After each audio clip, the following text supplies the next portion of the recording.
sleeping, I dreamed I held you in my arms.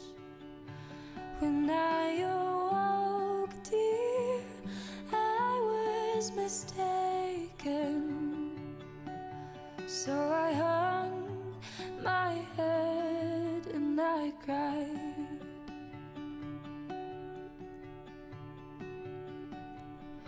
You are my sunshine, my only sunshine. You make me happy when skies are gray. You'll never know, dear, how much I love you. Please don't take my sunshine away.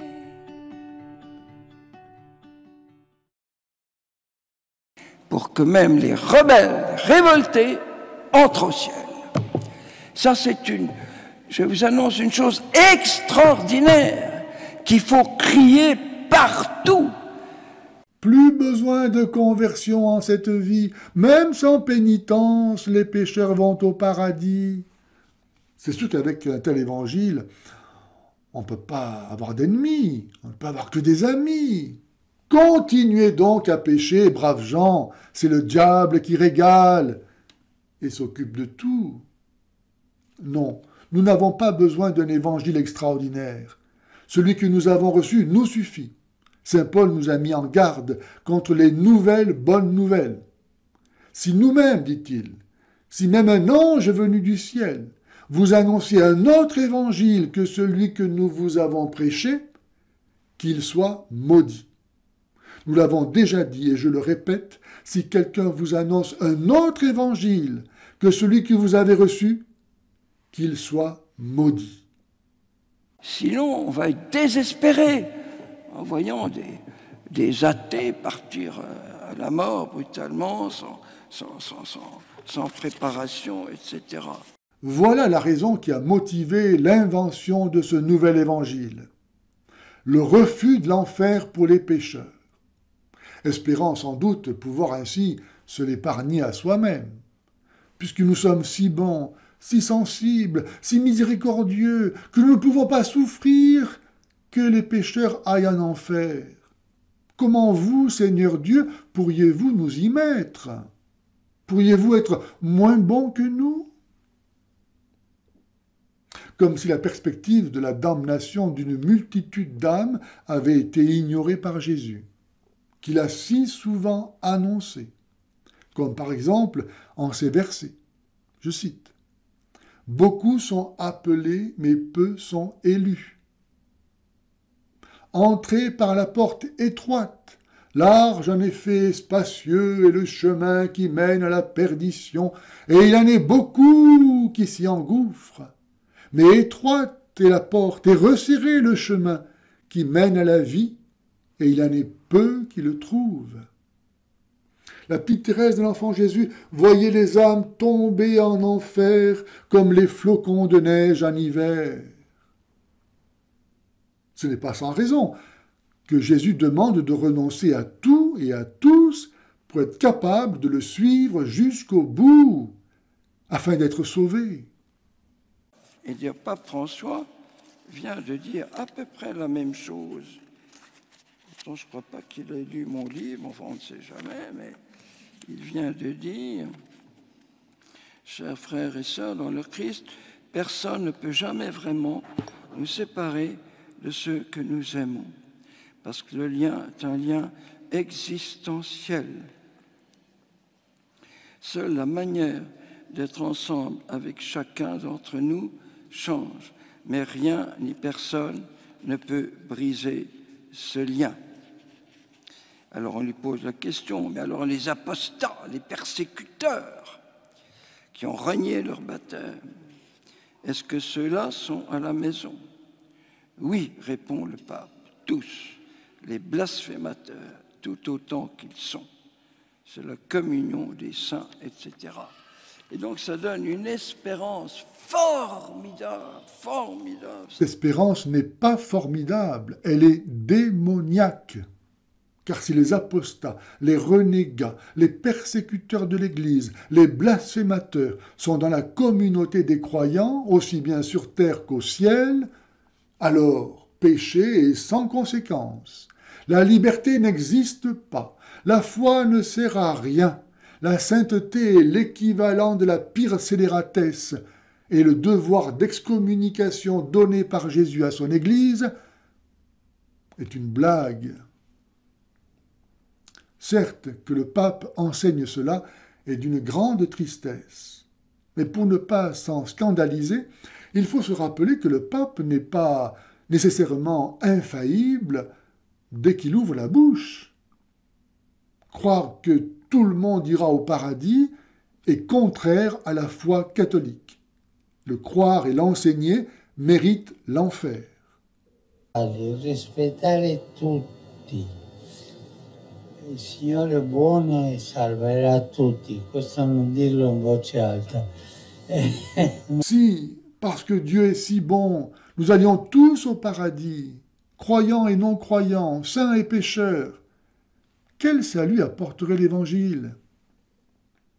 Bien loin de nuire à la qualité de la vie et de l'apostolat, annoncer que nous allons tous en enfer si nous ne nous convertissons pas, fait bien plutôt jaillir une source de joie absolue, celle que cherche désespérément l'humanité et que Jésus lui a donnée par ces mots. Repentez-vous, faites pénitence, car le royaume des cieux est tout proche. Repentez-vous, sinon vous ne pourrez pas entrer dans le royaume des cieux, où il n'y a pas de péché, et vous finirez avec eux en enfer. Pour finir, voici quelques conséquences de cette hérésie du salut dans la mort, qui montre à quel point elle est grave et doit être combattue avec la dernière énergie. Car avec cette théorie, l'arbre ne tombe plus du côté où il penche. Jésus s'est donc ridiculisé en appelant à veiller pour ne pas être surpris par la mort, laquelle d'ailleurs n'arrive jamais de façon inopinée, inattendue, malheureuse.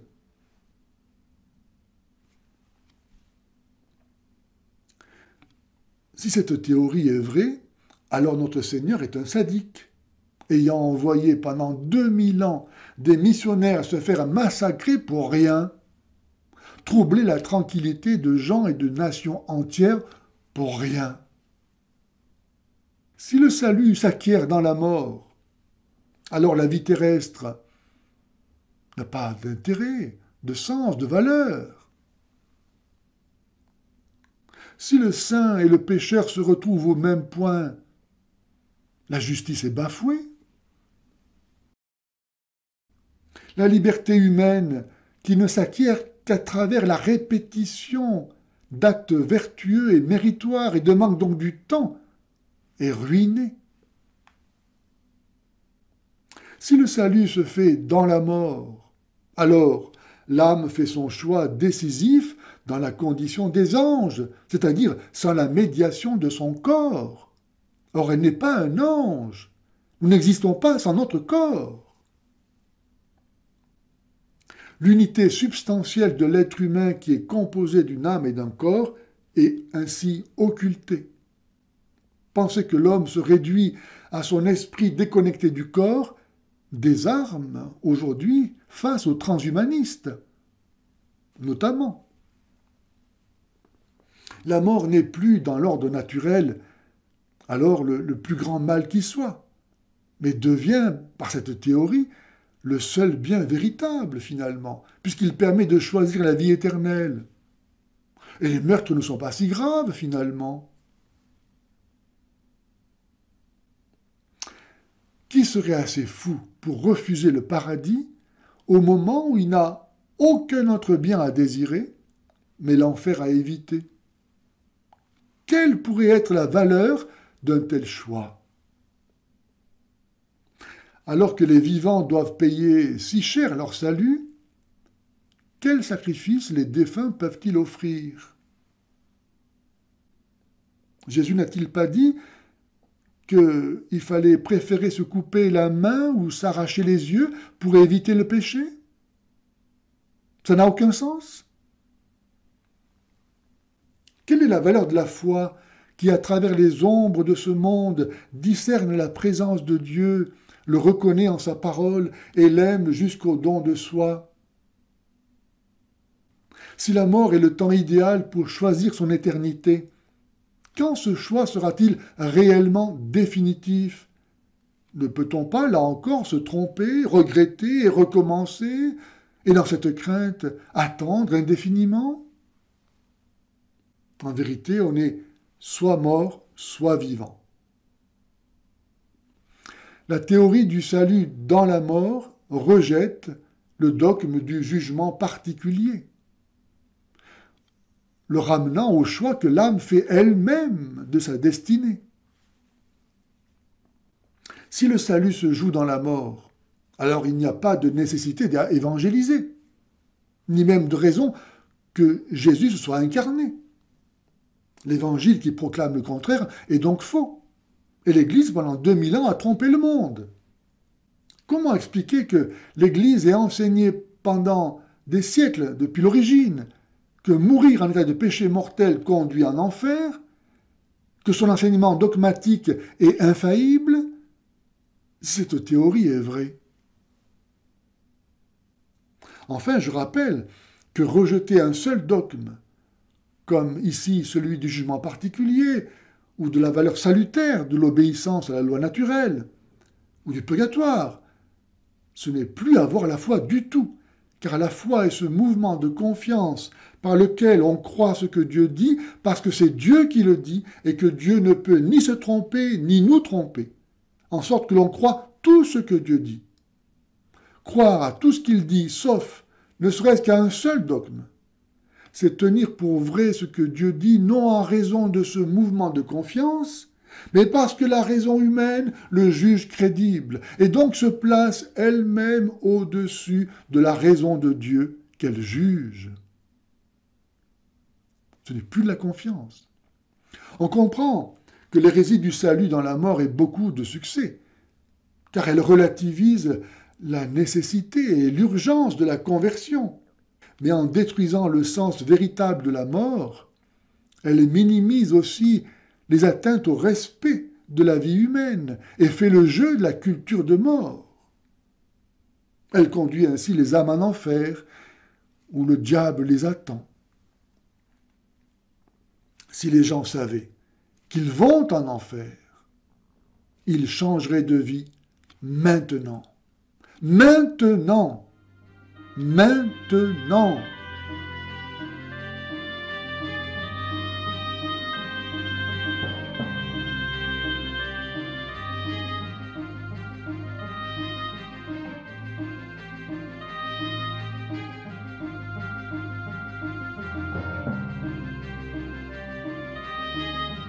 Bonjour Frère Ismaël. Bonjour Héloïse. Alors, il vient d'avoir une session d'Avar à Nouhan-le-Fuselier. Ouais. Vous y étiez, quel est votre témoignage?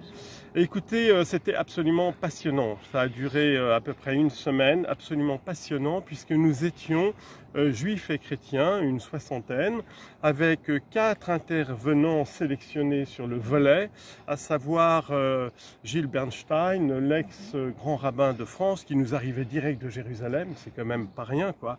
Nous avions le père abbé d'Abou-Gosh, le père Louis-Marie, un bénédictin.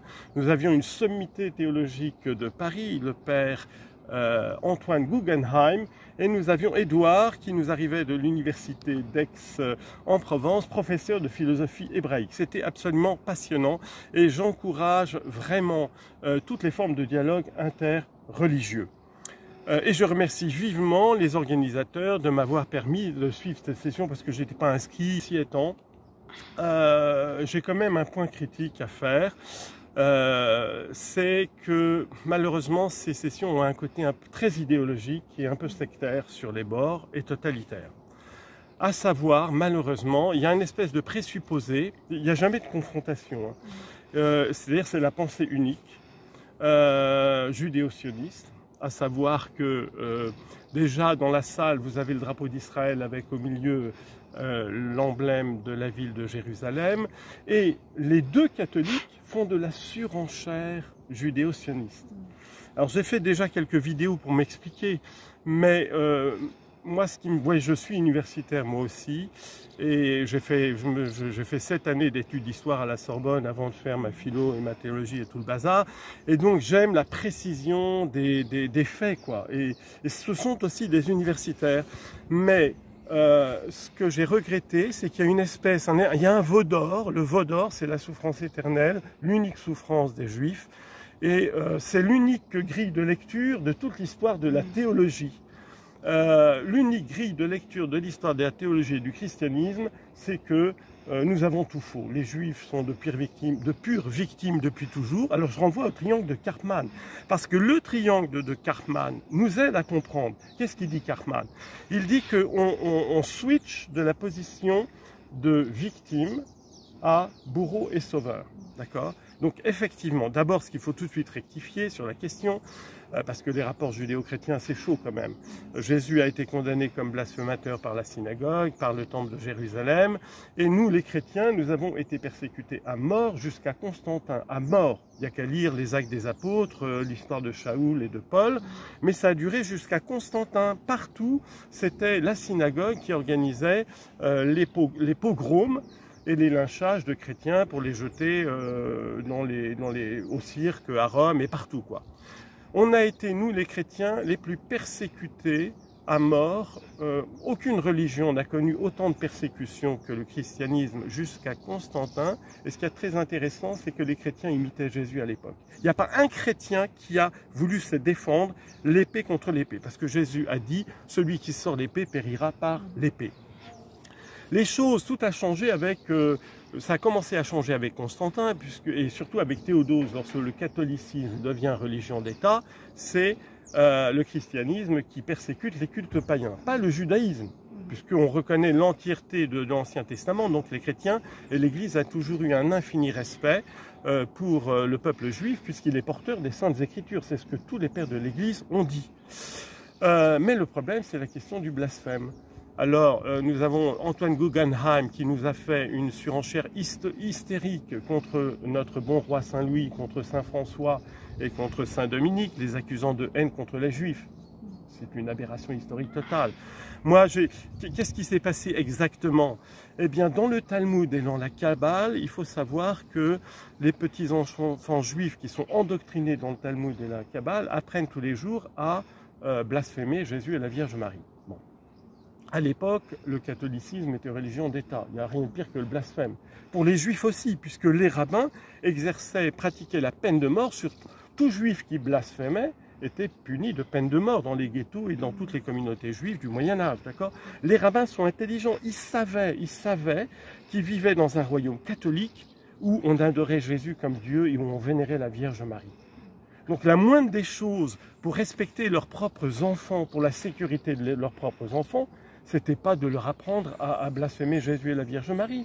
Ils n'ont jamais fait ça en terre d'islam. C'est-à-dire, dans le monde musulman, jamais les petits-enfants juifs n'ont appris à blasphémer Mohammed. Ils savaient bien que c'était chaud, vous voyez. Alors, le bon roi Saint-Louis, quand des rabbins convertis viennent dire au roi Saint-Louis que Jésus est blasphémé, que la Vierge Marie est blasphémée dans le Talmud, le roi Saint-Louis aurait eu le droit de les condamner à mort. Mais notre bon roi Saint-Louis a eu pitié et miséricorde pour eux, il a brûlé simplement les Talmuds, c'est tout.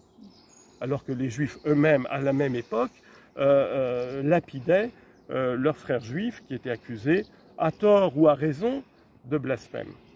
Donc voilà, il faut continuer ces sessions, mais vraiment dans le dialogue, pas dans l'hystérie. Moi je demande au père Antoine Guggenheim de faire de présenter ses excuses et d'arrêter ses délires parano, hystériques contre les pères de l'Église. Il a une hargne contre Saint-Augustin qui est extrêmement bizarre. Et cette autoflagellation hystérique, ça ne mène à rien, ça ne fait que jeter de l'huile sur le feu. Il faut qu'on fasse un dialogue, mais dans la vérité, dans l'objectivité des faits historiques, et pas dans une idéologie paranoïaque. Énergétique, d'entrer en dépendance de guérisseurs, soi-disant de plus en plus performants. Si cette personne obtient la cessation immédiate de la souffrance liée à la brûlure, si elle ressort comme simili allégé d'une séance de magnétisme ou de réharmonisation énergétique, si elle prend comme une révélation de vraie grandeur la petite phrase simili-éclairante, prononcée par la voyante ou par le médium, elle aura tôt ou tard les conséquences de l'action magique qui a été posée avec le concours des esprits des ténèbres.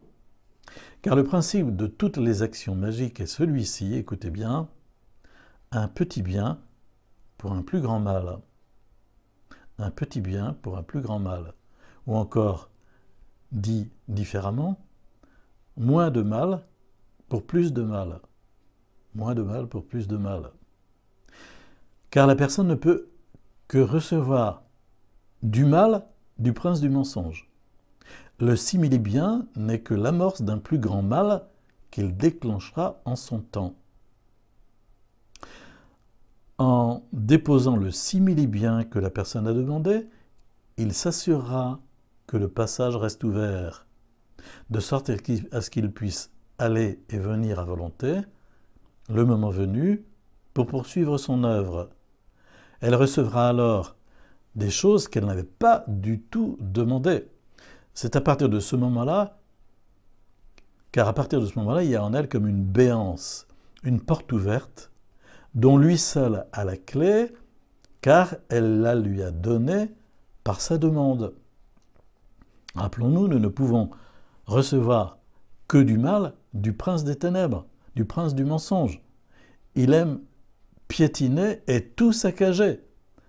C'est très embêtant lorsque la personne laisse les choses en l'état, car elle a le sentiment de n'en avoir jamais terminé. Le temps de la redevabilité et de la facturation durera aussi longtemps que l'on ne fera pas machine arrière. Et ce que je dis là par rapport à la demande de service occulte est tout aussi valable dans le cas de l'exercice des pouvoirs occultes. Mais dans ce deuxième cas, le démon protège les personnes détentrices de ces pouvoirs. Il leur évite le plus souvent certains dégâts collatéraux, de sorte à les utiliser pour en impacter d'autres. Il les endort en leur faisant percevoir à quel point elles ont des pouvoirs merveilleux pour aider les autres. C'est la séduction par la flatterie et le gonflement de l'ego par l'orgueil, le pire des poisons. Toujours la tactique du petit bien pour un plus grand mal, mais hélas, alors, le réveil sera brutal. Où donc est le vrai bien? Dieu est le bien. Dieu donne le bien. Cela n'empêche pas d'éventuelles difficultés ou souffrances dans une vie, dans la mesure où finalement cela peut apporter davantage de croissance, de vie ou d'amour. Mais à l'inverse, les créatures spirituelles mauvaises, même si elles peuvent pour un temps sembler faire du bien, soulager, apporter des réponses, écarter des symptômes, n'apporteront en fin de compte que ce qui détruit, dénature et apporte la mort et la désolation. I'll always love you and make you happy, and nothing else could come between. But if you leave me to love another, you'll have shattered all of my dreams. You are my sunshine, my only sunshine. You make me happy when skies are gray. You'll never know, dear, how much I love you. Please don't take my sunshine.